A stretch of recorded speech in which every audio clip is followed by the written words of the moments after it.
Père, du Fils et du Saint-Esprit. Amen. Amen.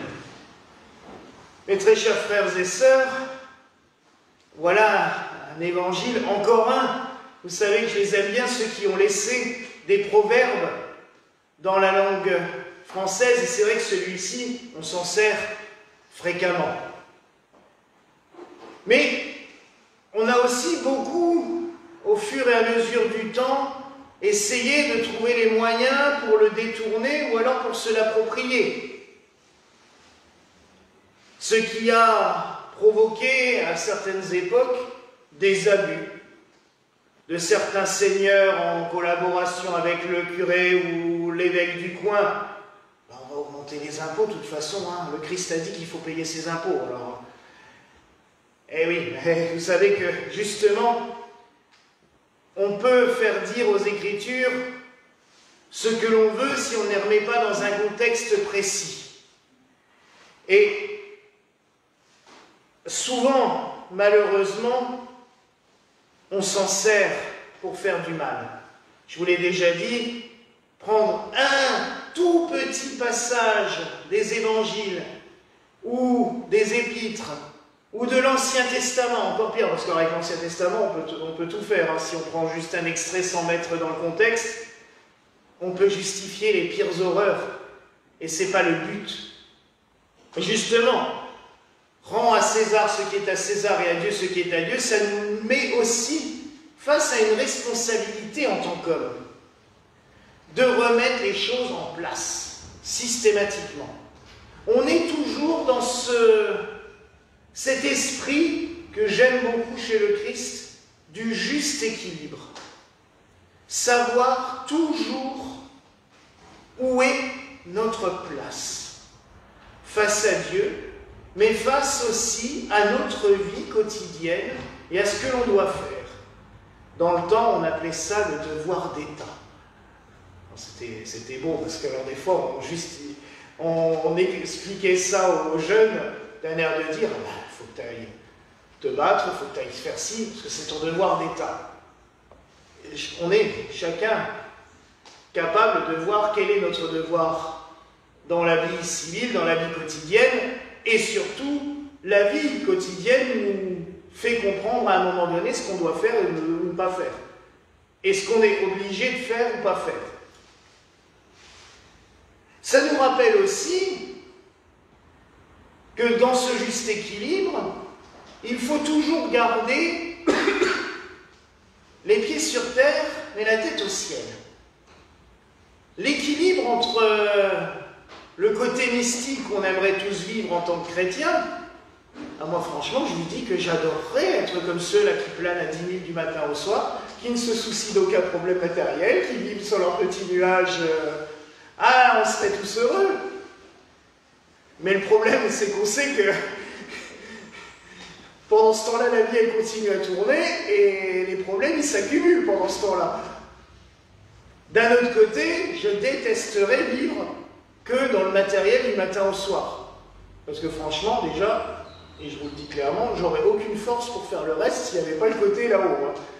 C'est épouvantable. Si on ne se cantonne qu'au matériel, travailler, argent, machin, mais là, on s'étouffe. On meurt. Je ne comprends jamais comment on peut vivre que comme ça. Il faut avoir un côté qui nous permet d'avoir de l'espoir, d'avoir de l'espérance. Et vous savez, souvent les pères spirituels, quand ils sont face à des mystiques, je vais reparler du curé d'Ars, mais c'est quand même l'exemple le plus flagrant. Le curé d'Ars, au début de son ministère à Ars, il était très gentil, très dévoué, mais il planait à 10 000. Il ne mangeait plus, il priait toute la nuit, il dormait plus, au point qu'à un moment donné, ses proches se sont inquiétés. Ils ont dit, mais monsieur le curé, oh c'est bon, je mélange un peu d'eau avec de la farine, je fais cuire ça, ça me suffit pour la semaine. Ouais, bon. Et c'est l'évêque qui est venu en lui disant, maintenant ça suffit. Quand vous serez mort, vous ne servirez plus à rien. Donc, faites de quoi être vivant, être en forme, ne pas vous évanouir pendant votre sermon, Ah, ça m'arrive pas, hein, je continue à causer, moi, à chaque fois. Hein. Mais le curé d'Ars, malheureusement, au début, oui, il s'évanouissait des fois, tellement il était pas bien. Il lui a dit, maintenant, ça suffit. Alors, il a augmenté la nourriture. Il se faisait des pommes de terre et il prenait un verre de lait par jour en plus. On parlait d'un repas, mais bon. Par rapport à ce qu'il mangeait avant, c'était déjà un festin. Mais quand je vous dis ça, c'est tout simplement parce que c'est vrai qu'il n'aurait pu servir à rien s'il avait été complètement dans ce monde. On a tous envie de... Et il disait même, oh, en matière d'ascèse, il ne faut jamais faire plus que selon notre envie. Et justement, l'évêque lui dit, oui, mais le problème, c'est que vos envies, elles ne s'arrêtent jamais dans ce domaine-là. Donc, il faut toujours garder ce juste équilibre. Et dans notre vie quotidienne, c'est pareil. Comme je vous le disais, j'adorerais planer à 10 000 mois. Je serais heureux. On est bien quand on est dans ce monde-là. Mais le problème, c'est qu'au bout d'un mois, il n'y aurait plus d'église, il n'y aurait plus rien. Parce que les créanciers, et dans notre vie quotidienne, c'est pareil. Hein. Au bout d'un mois, les créanciers viennent en disant, mais oh, faut payer ci, faut payer ça. Ah oui, bon, d'accord. Il faut quand même retourner bosser. Et c'est toujours cela. Tout ce que le Christ nous enseigne tout au long des évangiles, c'est de garder une juste mesure. Ne pas aller dans l'excès. Et en fait, s'il y a bien une chose qui ne correspond pas au message du Christ, c'est les extrémismes en tout genre. Parce que lui, il a toujours été là pour apaiser les choses. Les pharisiens qui passent leur vie à se prendre pour plus saints que tous les saints du ciel, combien de fois il les remet en place en disant, ouais bon, rabattez un peu vos caquets. D'ailleurs, à un moment donné, il compare même aux publicains, qui est un collecteur d'impôts en fait. Hein. Donc il dit, oui, mais lui, il est mieux que vous. Parce que lui, il prie dans le silence, dans le calme. Il se cache pour prier. Quand il fait des dons, on ne le voit pas. Vous êtes toujours là à vous afficher du matin au soir. Moi, je. Oui, ben, hop, l'orgueil, on le casse. Tout le temps, il nous dit, restez raisonnable. Restez dans cet équilibre. Et c'est ce qu'il a fait dans la vie de tout plein de saints. Quand on voit les saints, à un moment donné, il y a toujours un directeur de conscience, voire même un évêque, et qui des fois passe pour le méchant. Parce qu'il vient et dit, oh ça suffit vos conneries maintenant, stop. Mais en fait, au bout du compte, on se rend compte que ben, c'était pas mauvais, qu'il fallait à un moment donné apaiser un petit peu pour faire durer l'œuvre, pour que ça perdure. On a fêté Saint François d'Assise la semaine dernière. Didier, tu peux peut-être fermer la porte, ça évitera les courants d'air. J'avais laissé ouvert, mais ça évitera les courants d'air au fond. Merci. Saint François d'Assise, c'est pareil. C'était un génie. Bon, ce qu'il a fait, c'était merveilleux. Vous rendez-vous compte? En 40 ans de vie... non, celle-là, tu peux laisser... Parce que sinon, les gens, ils n'osent pas rentrer. Mais les gens, ils se retrouvent avec 3000 frères à la fin de sa vie. Mais bon, lui, il vivait encore dans son petit monde. Oh oui, bah, moi je donne les instructions, et puis chacun fait.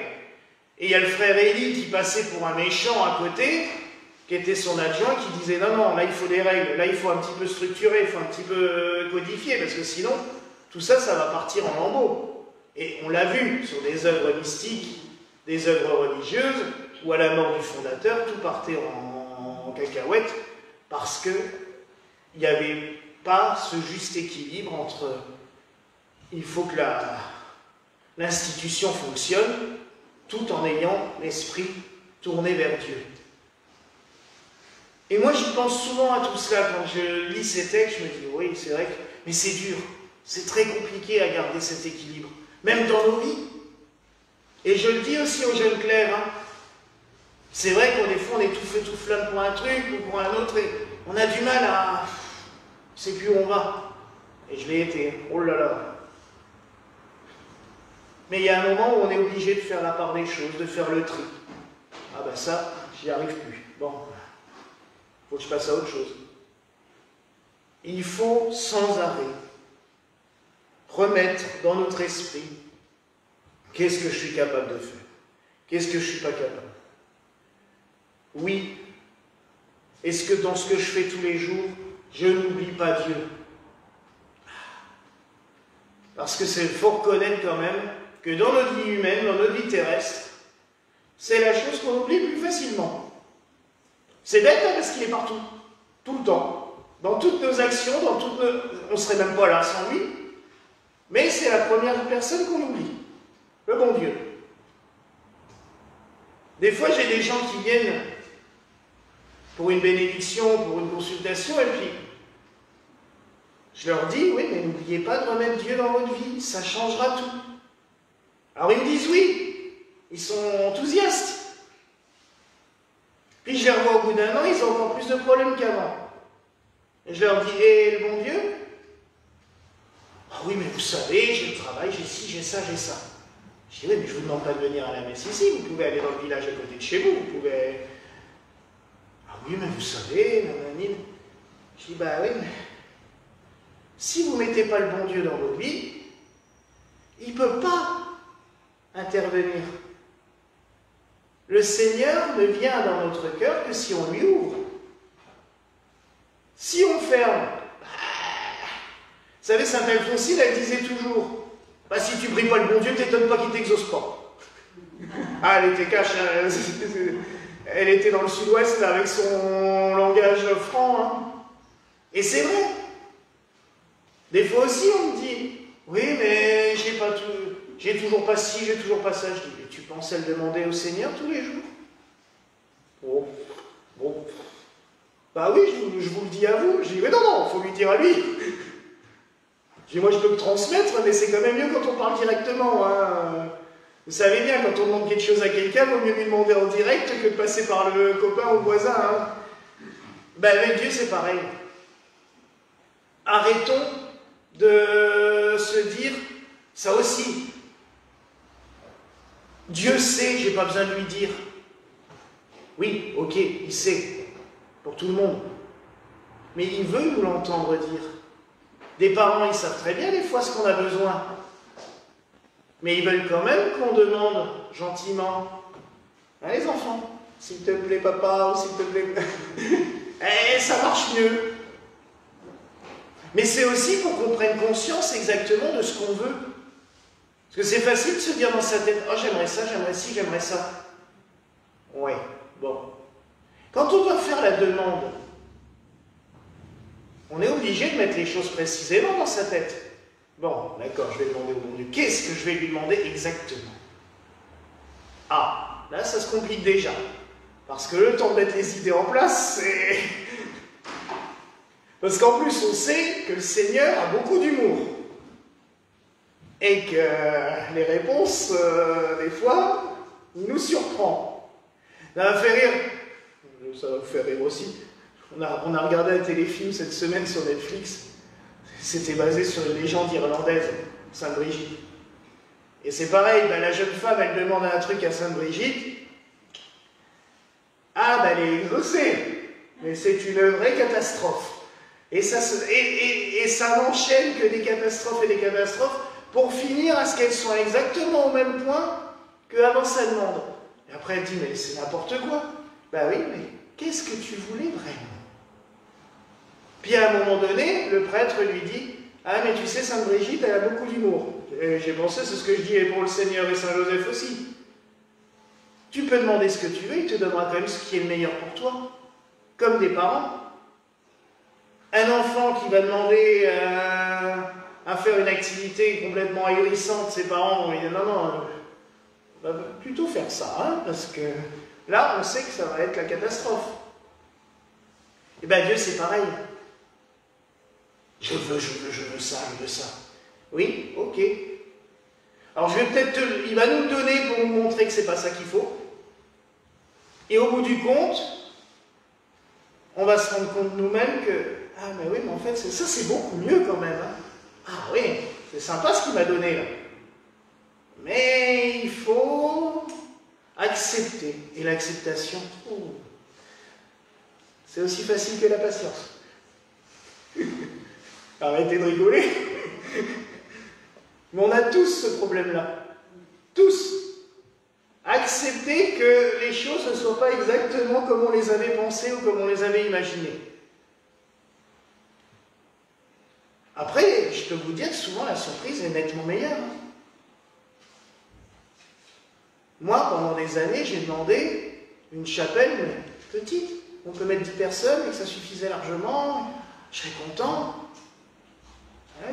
Oui, bon.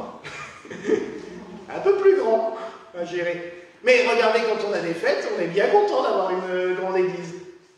Ça fait plaisir. Et avec un jardin en plus. Et ça, je peux vous dire qu'il y a beaucoup de nos collègues, même là autour, qui m'envient en me disant « C'est quand même pratique un jardin quand on voit tout ce que vous faites. » Oui, c'est vrai que c'est agréable. Mais là aussi, moi je râlais. Pendant 12 ans, j'ai râlé. Je dis « Mais Seigneur, pourquoi tu ne nous aides pas à trouver un lieu ?» Parce que c'était pas encore mon nom. Forcément, ici, ils n'avaient pas encore déménagé. C'était pas libre. Il n'allait pas nous mettre... Et il y a eu des endroits où on était à 2 doigts. Puis au dernier moment, paf, marchait pas. Mais maintenant, quand j'y repense, je me dis, mais qu'est-ce que j'aurais fait enfermer dans cette espèce de cave là-bas où il y avait des locaux qui auraient été bien. Maintenant, on se dit, par rapport à ici, ouf. Et c'est pour tout dans la vie comme ça. Les choses viennent à point. Mais souvent, pas de la manière dont on les attend, loin de là, mais pour un résultat 1000 fois mieux. Et c'est pour ça qu'il ne faut jamais oublier de parler à Dieu. Et il n'y a pas besoin de faire des formules. Alors je sais qu'ici, il y a plein de petits dépliants avec des prières et tout. Oui, je l'ai fait aussi. Mais ça ne nous empêche pas de prendre 2 minutes tous les jours pour Seigneur, voilà. Tu vois, aujourd'hui, il y a eu ça. Ça, je te remercie, parce que ça, c'était vraiment la bonne surprise du jour. Bon, ça, la prochaine fois, on va peut-être l'éviter, parce que, bon, c'est bon. Là, je me suis planté. Il faut aussi savoir le reconnaître. Seigneur, là, franchement, oui, ok. J'ai vraiment foncé dans le mur. C'était pas un bon résultat. Et là, j'aimerais bien ça, s'il te plaît. Si c'est bon pour moi. Vous savez, dans notre Père, que ta volonté soit faite. Sur la terre comme au ciel. Et ça nous ramène à une autre parole du Christ. Dieu fait homme, qui en tant qu'homme a souffert, a eu peur, la veille de sa mort, quand il dit à Dieu, si tu peux enlever ce calice de ma bouche, de mes lèvres. Mais, il précise tout de suite, mais que ta volonté soit faite et non la mienne. Parce qu'il savait très bien que la volonté de Dieu serait nettement mieux pour lui et pour nous tous. Oui, heureusement qu'il est mort sur la croix. Eh oui, heureusement. Heureusement qu'il a souffert la passion. Sinon, il n'y avait pas de résurrection. Puis les gens ne seraient pas là pour en parler, on ne se verrait pas tous les dimanches. Et notre vie humaine, elle serait bien triste si on n'avait pas eu le Sauveur pour nous dire « Mais n'ayez donc pas peur, vivez dans la paix, dans l'amour, je suis là. Je vous ai sorti de toutes ces ténèbres pour vous amener vers la lumière. » Et là, on a un sens à la vie, parce qu'il est là. Alors, vous voyez, mes frères et sœurs, que de bonnes raisons pour garder toute sa place à Dieu dans notre vie, sans oublier notre vie quotidienne. C'est vrai que des fois, elle nous étrangle, elle nous épuise, elle nous fatigue, parce que les soucis on a l'impression de ne pas s'en sortir. Il y a un ami l'autre jour qui m'a dit « Oh là là, j'étais sur un chantier, je me suis retrouvé coincé avec mes cheveux sur le chantier, dans la boue, j'arrivais plus à sortir, c'était une vraie panade. » Et j'ai trouvé que l'image était tellement belle. Parce que c'est vrai que des fois, on a tellement de soucis, on se laisse envahir par ça qu'on a l'impression et plus on s'agite, plus on s'enfonce. C'est comme les sables mouvants. Ben non, des fois, il suffit. juste d'arrêter de s'agiter, tendre la main vers le ciel. Et il est là. Allez, viens, sors de là. Mais tant qu'on s'agite et qu'on s'excite dans tous les sens, on s'enfonce. C'est le principe même. Alors oui, mes frères et sœurs, rendons à Dieu ce qui est à Dieu, et à César ce qui est à César. Faisons la part des choses. Gardons ce juste équilibre entre vie matérielle, puisque le Seigneur nous a mis sur la terre, donc nous sommes assujettis à ses règles, et la vie spirituelle, qui est notre source d'énergie, qui est notre source de force. Sans la vie en Dieu, comment l'humain peut-il vouloir avancer? C'est pas possible. Nous avons besoin du Seigneur, nous avons besoin de lui. Alors ne nous coupons pas de la source. Voilà la grâce que je nous souhaite en ce jour, au nom du Père, du Fils et du Saint-Esprit. Amen.